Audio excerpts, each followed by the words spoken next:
오늘 요한계시록 11장 들어갑니다. 새롭게 장이 시작될 때 장 전체에 대한 개요를 말씀을 드렸는데, 오늘도 11장 전체의 개요가 어떻다 하는 것을 먼저 우리가 살펴보고, 그리고 이제 오늘 우리가 읽은 1절 2절의 말씀까지만 들어가도록 하겠습니다.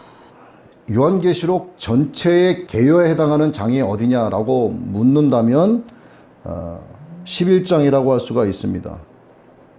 요한계시록 전체의 개요가 11장이다 이렇게 말씀드릴 수 있는데, 이 11장은 또 크게 두 부분으로 나누어 볼 수가 있습니다. 첫째 부분은 10장부터 쭉 이어지는 막끝간이죠. 해당하는 부분인 1절에서 13절인데, 지난 10장 여러분이 기억하실지 모르겠지만 6째 나팔 사건 이후에 일어나고, 그러니까 7째 나팔 사건 이전이죠. 그 사이에 그 막끝간, 거기서 이제 일어나는 그런 내용인데, 한 천사가 작은 두루마리를 가지고 등장을 합니다. 하나는 바다에, 하나는 육지에 두 발을 이렇게 대고 있는 천사가 나타나는 그런 장면으로 10장이 시작이 됐었죠. 자, 이렇게 10장부터 쭉 이어지는 막끝간의 내용이 11장 1절에서 13절까지가 한 단락이라고 할 수가 있고, 그 이후에 14절부터 19절까지가 이제 두 번째 단락이라고 할 수가 있습니다. 자, 이 11장은 작은 두루마리, 그 10장에서 작은 천사가 손에 들고 나타난 그 작은 두루마리를 풀이해 나가면서 11장에 전개가 되고 있는데, 요지는 이 땅에 있는 교회들이 마지막 환란기에 책임있게 이루어 나가야 할 마지막 때의 사명이 무엇이다 하는 내용을 골자로 담고 있는 겁니다. 크게 첫째 단락과 둘째 단락으로 나누어 봤는데, 또 11장에서 주요하게 나오는, 새롭게 등장하는 내용이 있어요. 이게 바로 짐승이라는 겁니다. 이 짐승에 대한 첫 언급을 하고 있는데, 이 11장에 나오는 이 짐승은 저 뒤에 있는 16장 2절에 보면은 짐승의 표가 나와요. 그리고 3절에 보면 짐승의 입이 나옵니다. 짐승의 표의 그 짐승이나 짐승의 입의 그 짐승이나 같은 짐승이에요. 이 16장에 등장하는 이 짐승과 연결고리가 되고 있는 짐승이 오늘 11장에서 나타난 그 짐승입니다. 그러니까 16장에 나타나게 될 그 짐승에 대해서 첫 언급을 11장에서 하고 있다 이거죠. 자, 그리고 다시 10장으로 이렇게 가보면, 요한은 10장에서 처음 등장한 천사로부터 취한 두루마리를 먹죠. 그런데 그때까지만 해도 하나님으로부터 받은 이 작은 두루마리에 게시된 그런 내용들이 아직 공개된 것이 아니었어요.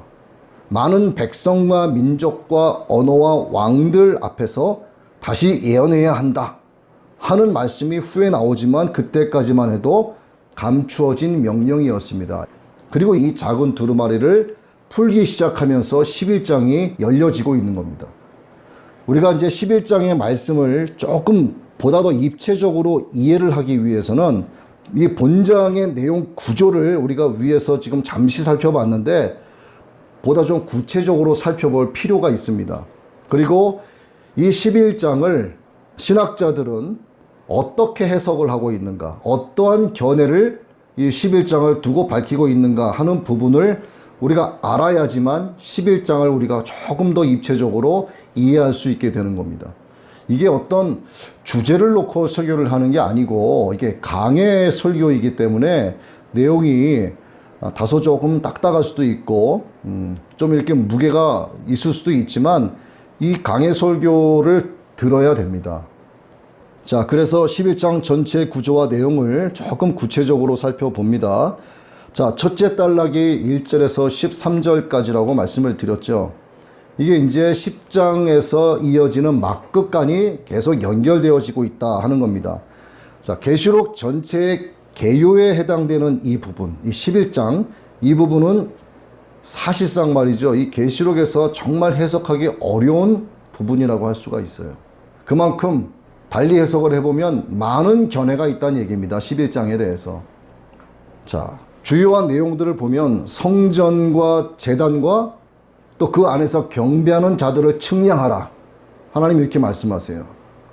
그리고 두 증인의 환상이 나오기 시작을 하고 그 안에서 일어나는 교회에 대한 핍박의 내용이 나오는데 이것이 지금 첫째 단락이 되는 1절에서 13절까지의 주제다라고 볼 수가 있습니다. 자, 이거를 구분을 해보면 1절에서 2절은 성전 측량을 기록을 하고 있습니다. 그리고 3절에서 6절은 두 증인이 대언하는 것이 무엇이다 하는 것하고 이들이 하늘로부터 받은 권세를 통해서 하나님께 부여받은 그 기간 동안에 증언하는 그런 일들이 전개가 되고 있죠.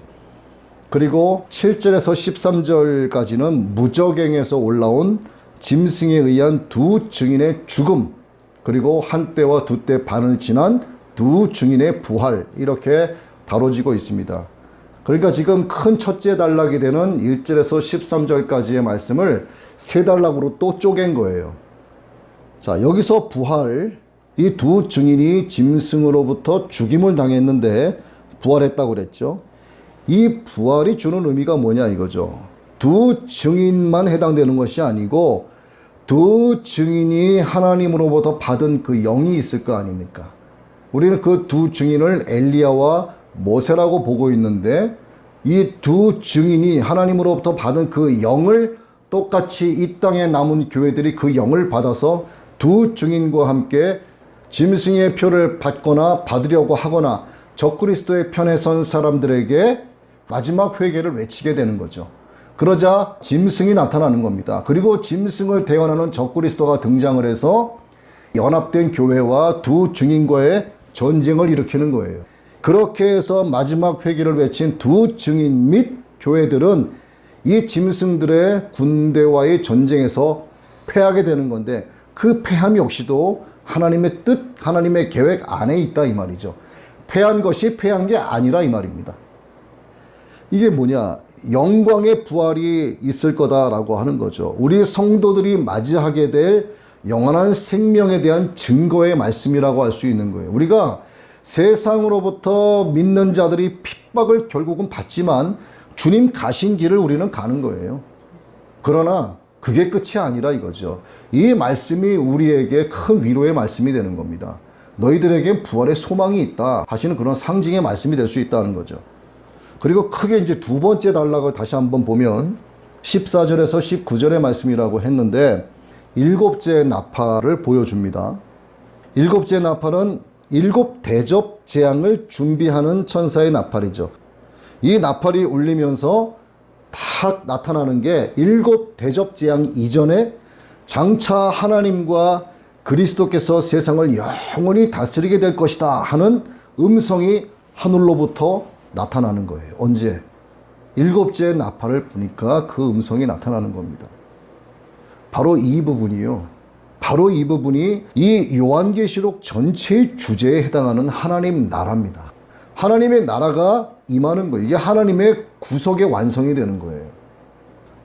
자, 이렇게 크게 1절에서 13절까지의 한 단락, 14절에서 19절까지의 한 단락, 그리고 첫째 단락을 세 조각으로 나누어 봤고 또 두 번째 단락이 우리에게 주는 중요한 메시지는 무엇인가 하는 것에 대해서 우리가 살펴봤는데, 그러면 정말 해석하기가 좀 난해하다라고 말씀드린 이 11장에 대해서 많은 신학자들, 성경학자들은 과연 이 11장에 대해서 어떠한 견해들을 갖고 있는가 한번 우리가 살펴볼 필요가 있어요. 왜? 여러분들이 신앙생활 하시면서 많은 믿는 분들과 뭐 교제를 하고 또 계시록에 대한 말씀도 얘기를 나눌 거란 말이에요. 그러면 그분들은 어디선가 들은 이야기를 갖고 이건 이렇더라 라고 의견을 제시할 수도 있을 거예요. 그럼 여러분도 오늘 이 말씀을 통해서 올바른 견해를 그들에게 알려주시면 되는 겁니다. 여러분들도 기억을 하고 계셔야 되는 것이고, 자, 첫 번째 견해가 이 11장을 완전하게 문자적으로만 이해하려고 하는 거예요. 그러니까 완전하게 역사적으로만 이해하려고 하는 견해입니다. 상징은 배제가 돼버린 거죠. 그래서 여전히 성전이 존재하고 있었던 AD 70년 이전의 기록이다 이렇게 보는 겁니다. 여기 1절에 성전이 등장하잖아요.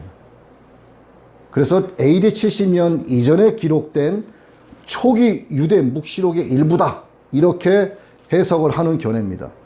그러니까 본장 1절에서 언급된 성전이 예루살렘에 있는 실제적이고 역사적인 성전이다 이렇게 주장을 하는 거예요. 자, 이때까지는 성전이 존재하고 있었죠. 그런데 이들이 어떻게 예측을 하냐면 로마 군대에 포위당해서 무너질 것이다 이제 이렇게 이야기를 하는 거죠. 그러나 그렇게 로마 군대에 포위당하더라도 성전 내부에 있는 이 거룩한 성소만큼은 성전 자체에 임하는 파멸로부터 보호받게 될 것이다. 이 성소만큼은 그들이 감히 건들지 못할 것이다. 이렇게 예언을 하는 거예요. 하지만 이러한 추정적 예언이 성취가 되었습니까? 아니죠. 돌 위에 돌 하나도 남지 않고 다 무너져 버렸어요. 그러니까 이 첫 번째 견해는 옳지 않다라고 보는 겁니다. 그 다음 두 번째 견해가 있는데 19세기 초에 태동한 개신교 신학 이론인데 세대주의 학자들이 주장하는 내용입니다. 이 11장에 나오는 이 중요한 특징들을 오직 문자적으로만 해석하고 역시나 계시된 말씀이 상징하는 내용에 대해서 배제하는 거예요. 첫 번째 견해를 밝힌 사람들과 조금 유사한 면이 없지 않아 있죠. 그러니까 여기 1절의 성전은 예루살렘 성전의 회복에 대한 말씀이다라고 하는 겁니다. 첫 번째 견해는 성전이 무너지기 전에 기록된 유대 묵시록이다라고 이야기했는데 세대주의 신학자들의 견해는 그때 당시에 건재하고 있는 성전이 아니고 무너졌지만 성전의 회복이 될 것이다 라고는 회복에 대한 말씀이다 이렇게 해석을 하는 거예요. 그러다 보니 어떻게 나오느냐 하면 자기 유대인들과 적그리스도 간의 전쟁이지 이들은 역시나 예수 그리스도에 대한 신약의 교회를 인정하지 않는 거예요. 신약 이후 예수 그리스도 이후에 이방인들 교회는 해당하지 않는다 이렇게 보는 거죠. 문자적으로 해석하는 것이 나쁘다고만은 볼 수 없어요. 문자적으로 해석하는 것이 옳다고 볼 수 있습니다. 그런데 말씀들 가운데는 앞으로 다가올 일들을 어떤 모형으로 보여주는 상징의 말씀이 많다는 거죠. 특히 계시록 같은 경우는 그렇죠. 상징성을 부여해서 기록한 말씀들도 상당히 많아요. 그런데 이 세대주의자들은 성경의 문자적 해석만을 지나치게 추구하고 있는 겁니다. 조금 전에도 말씀드렸습니다만 세대주의자들은 구약의 이스라엘과 신약 교회와의 무관계성을 주장하는 거예요. 하나님은 국신인 거예요, 자기들에게. 유대 민족의 하나님. 근데 신약의 하나님은 뭡니까? 만민의 하나님이시죠. 만왕의 왕이시고. 근데 유대인들은 그게 아닌 거예요. 그리고 전천년 왕국서를 근간으로 해서 또 이렇게 이야기를 하는데 세상을 7경륜으로 구분을 짓습니다. 자, 처음에는 죄가 없는 무죄 시대다. 그 다음에 죄가 들어오고 나서부터는 양심 시대가 시작이 됐다. 이렇게 이야기합니다. 양심 시대가 지나서는 인류 통치 시대가 시작이 됐다. 그 다음에 하나님의 약속 시대가 전개가 됐다. 그리고 율법 시대가 시작이 됐다. 그 다음이 은혜 시대다. 그 다음이 하나님의 왕국 시대다. 이렇게 해서 7경륜으로 구분을 짓는 겁니다. 유대주의의 어떤 신학 사상과 경향이 매우 짙은 이런 사람들이 바로 세대주의 신학자들이죠. 그리고 여기 7개로 구분 지은 각 시대는 서로 아무런 관련성이 없다라고 이야기하는 거예요. 그러니까 시대별 하나님의 경륜이 따로따로지 이 경륜이 하나로 이어진 것이 아니다라고 주장을 하는 거예요. 이게 사실 굉장히 어처구니가 없는 주장이 아닐 수 없습니다. 그리고 칼빈주의적 성향이 이 세대주의 신학자들에게 매우 강하게 나타납니다. 그래서 이들의 교리가 사실상 복음주의적 교회에 많은 영향을 끼치기도 했었어요. 이걸 부인할 수는 없습니다. 그런데 일각에서는요, 이 세대주의적인 신앙관이 성경과 교회와 하나님의 구원의 단일성에 있다라고 주장하는 것에 반대로 심각한 오류를 범하기도 한 거예요. 자, 조금 전에 7개의 경륜을 말씀을 드렸죠. 무죄 시대, 양심 시대, 인류 통치 시대, 약속시대, 율법시대, 의례시대, 왕국시대. 이것도 서로 관계가 없다라고 이야기하는 걸 보면 우리 기독교가 말하는 성경, 교회, 하나님의 구원의 단일성이 있다라고 주장하는 것에 반대된다라고 볼 수가 있는 거예요. 그러니까 지나친 어떤 문자주의적 해석은 자기들에게 필요한 부분만을 취사 선택하는 겁니다. 그러니까 이 세상을 7 경륜으로 자의적으로 나누고 또 서로 관계가 없다, 이렇게 해석을 하는 거죠. 그런데 하나님이 어떤 분이세요? 태초부터 하나님의 마지막 그날이 이르기까지 하나님은 영원히 동일하신 분이신데도 불구하고 자기들 마음대로 7개의 경륜으로 나누고 서로 무관계하다라고 주장하는 것을 보면 성경적이지 않다라고 하는 것을 우리가 알 수가 있습니다. 그러니까 진리를 훼손하는 것이 결국은 사람들 사이에서 나오는 이론 때문이에요. 이론이 진리를 자꾸 훼손하는 겁니다. 그러니까 매우 위험한 거죠. 자, 이번에 세 번째 견해를 한번 보면 사도 요한이 요한계시록을 쓸 당시에 예루살렘은 이미 파괴된 지 오래됐다. 따라서 성전도 이미 황폐화되어 있었다. 자, 이렇게 이야기하는데 이것은 첫 번째 견해와는 상반된 견해라고 볼 수가 있죠. 이에 대해서 이제 두 사람이 나오는데 베위드라는 사람과 심콕스라는 사람이 나와요. 하나님께서 그의 백성을 버리셨느냐 하는 로마서 11장 1절의 말씀을 이 반어법적인 질문을 가지고 와서 그에 대한 해답으로 주신 것이 바로 11장이다. 이렇게 주장을 하는 겁니다. 그러니까 유대인의 보호, 최후의 구원에 대한 예언으로서 11장의 말씀을 이들은 이해를 하고 있는 겁니다. 역시나 신약 교회에 대한 언급은 없는 거예요. 이제 마지막으로 네 번째 견해가 로 알포드라는 사람과 모리스라고 하는 사람이 내놓은 견해입니다. 교회에 대한 운명에 대한 예언이다. 이렇게 이제 해석을 하는 거예요. 교회의 운명에 대한 예언이다. 자, 말세에 이르러서 교회가 외적인 박해와 순교를 이제 많이 당하게 된다 이거죠. 그러나 하나님께서는 그의 백성들을 보호하시고 그들의 궁극적인 승리를 하나님께서 확증해 주신다라고 하는 견해인 거예요. 자, 이렇게 네 번째 견해는 간단하게 말씀을 드렸는데 네 번째 견해는 더 길게 말씀드릴 이유가 없을 것 같아요. 왜냐하면 제가 첫 번째, 두 번째, 세 번째 견해를 말씀을 드리면서 이것이 이래서 옳지 않다라고 말씀을 이미 드렸기 때문에 네 번째 견해는 길게 굳이 말씀드릴 필요가 없는 겁니다. 자, 이 네 가지의 견해를 정리해서 이제 여러분 들으셨는데 네 가지 견해 중에서 상징적 해석법을 쓰고 있는 이 마지막 견해가 가장 타당한 것으로 택할 수 있는 거예요. 이 상징적인 해석법은 말 그대로 본장에 나타나는 장면들을 어떤 상징으로 보고 해석한다 이거죠. 여기서 말하는 상징은 그러나 역사성이 결여된 상징이 아닙니다. 하나님의 구속사적 입장에서 보는 성경의 역사적 사실을 배경으로 삼고 이를 상징적으로 해석한다 이 말입니다. 그래서 가장 타당하다고 볼 수가 있는 거죠. 자, 이렇게 전체 11장의 크게 첫째 단락과 둘째 단락, 그리고 새롭게 등장하는 짐승에 대한 것, 그리고 이 11장을 바라보는 사람들의 견해가 어떻다라고 하는 것을 우리가 살펴봤는데 이제 오늘은 1절과 2절까지의 말씀만을 드리고 마치려고 합니다. 자, 또 내게 지팡이 같은 갈대를 주며 말하기를 일어나서 하나님의 성전과 제단과 그 안에서 경배하는 자들을 측량하되 성전 바깥 마당은 측량하지 말고 그냥 두라 하십니다. 그리고 성전 바깥 마당은 이방인에게 주었다라고 말씀을 하세요. 그리고 그 이방인들이 거룩한 성을 42달 동안 짓밟을 것이다 이렇게 말씀을 하십니다. 자, 성전과 제단과 또 그 안에서 경배하는 자들을 측량하는 것은 무엇인가를 한번 봅니다. 이게 상징적인 말씀이라는 거예요.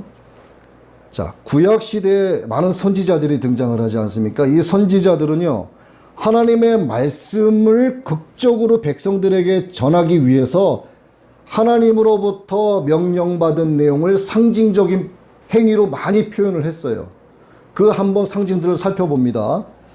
이사야 선지자, 아시리아 왕이 이집트를 죄수로 끌고 가고 또 이디오피아 사람들을 포로로 끌고 갈 때 젊은 사람이나 늙은 사람이나 모든 사람들이 벗은 몸과 맨발로 가게 될 것이다 하는 표적을 보여주시기 위해서 이사야 선지자에게 하나님이 명하셨어요. 그래서 그 명을 받은 대로 이사야 선지자는 옷을 벗습니다. 신발을 벗어요. 그리고 3년 동안을 그렇게 다닙니다. 사람들이 봤을 때는 이사야 선지자는 미친 사람이죠. 옷도 벗고 다니고 신발도 벗고 다니고. 이게 상징이라는 거죠. 너희들이 그렇게 될 것이야 라고 하는 표적을 하나님은 이사야 선지자를 통해서 보여주신 겁니다. 그리고 에스겔 선지자, 이스라엘의 반역에 대한 하나님의 심판이 임박하다 하는 것을 상징적으로 나타내기 위해서 에스겔은 자기 처소에 있는 물건들을 이스라엘 백성들이 볼 수 있도록 마당에 다 꺼내놔요. 자, 어디로 이사를 급하게 가던가 할 때 보면은 막 진보딸이 막 행구를 준비해서 가죠. 이러한 행동을 에스겔 선지자가 하나님의 명을 받고 그런 행동을 취하는 거예요. 그걸 누가 보고 있다고요? 이스라엘 백성들이 다 보고 있는 거예요. 저 왜 저러지? 자기들에게 주는 하나님의 표적인 것을 하나님은 깨닫게 하시려고 에스겔 선지자를 통해서 그렇게 상징적인 행동을 하게 하신 거라 이거죠. 그것도 그냥 멀쩡한 성문으로 나가라고 말씀하신 게 아니에요. 하나님께서 성벽을 뚫고 나가라 이거예요. 그러니까 백성들이 지켜보는 에스겔 선지자는 어떤 사람이었습니까? 완전히 정신병 걸린 사람이에요. 멀쩡한 성문을 놔두고 성전 벽을 뚫고 나가라 이거예요.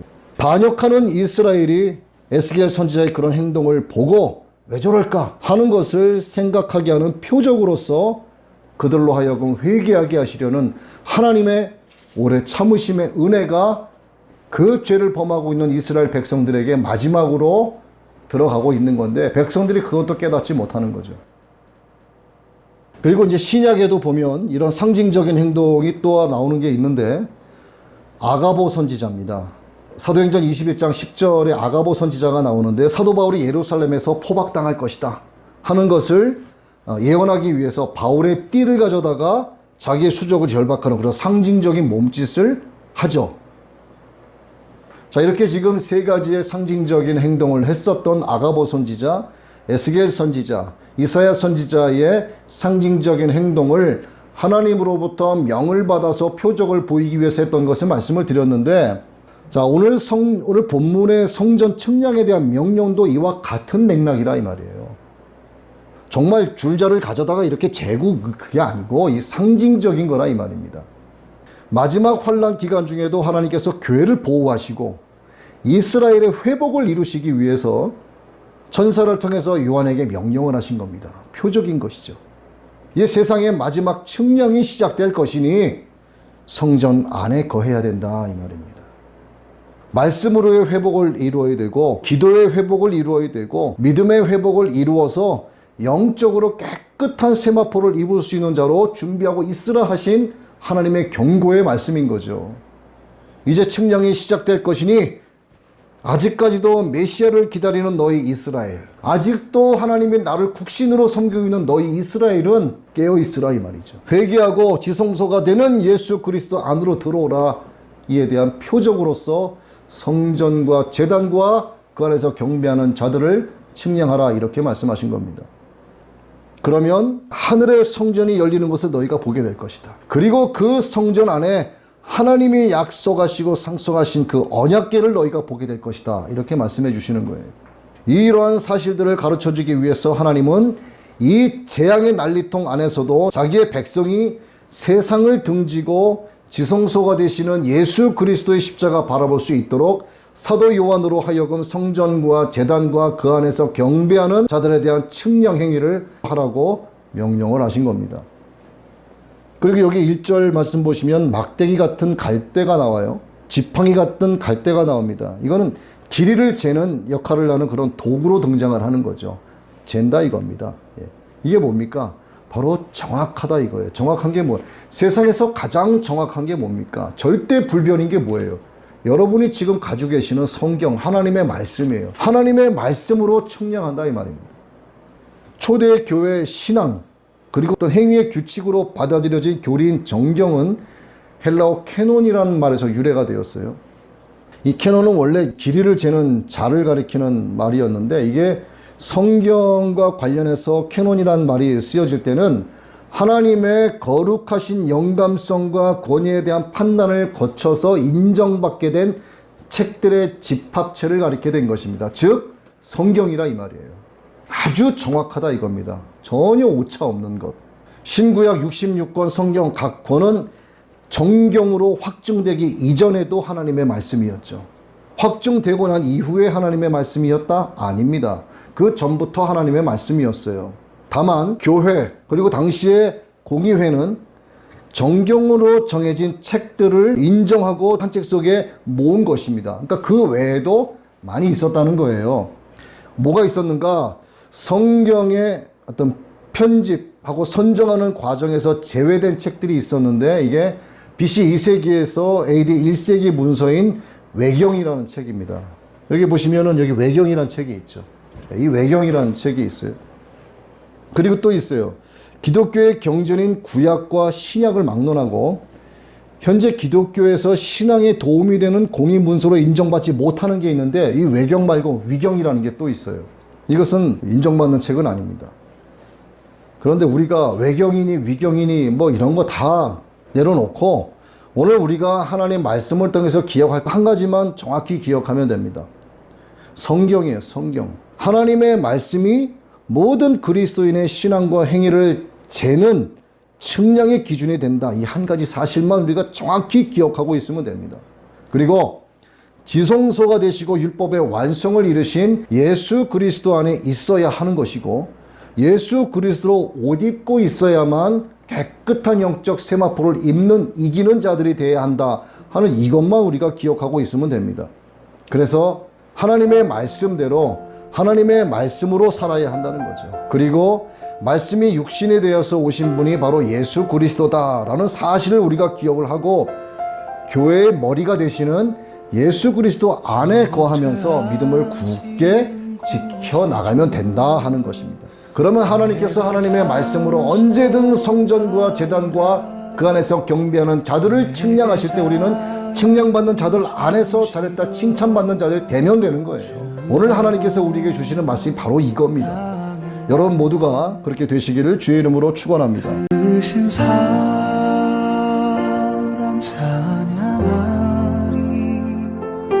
나의 죄 사하려고 십자가에 돌아가신 나의 주 찬양하리.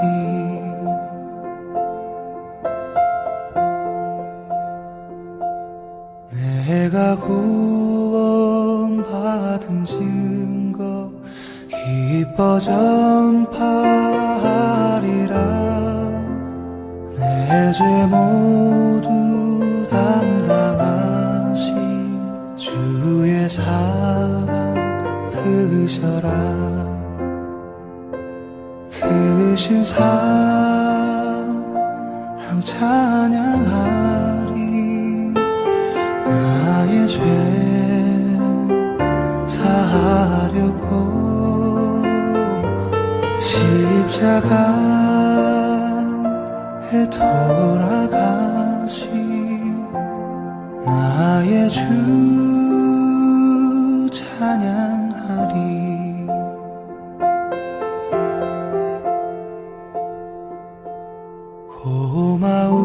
고마우신 구세주를 내가 찬송하리라. 죽음에서 생명으로 나를 인도하셨네. 크신 사랑 찬양하리. 나의 죄 사하려고 십자가에 돌아가신 나의 주 찬양하리. 그 신사랑 찬양하리. 나의 죄 사하려고 십자가에 돌아가신 나의 주 찬양하리.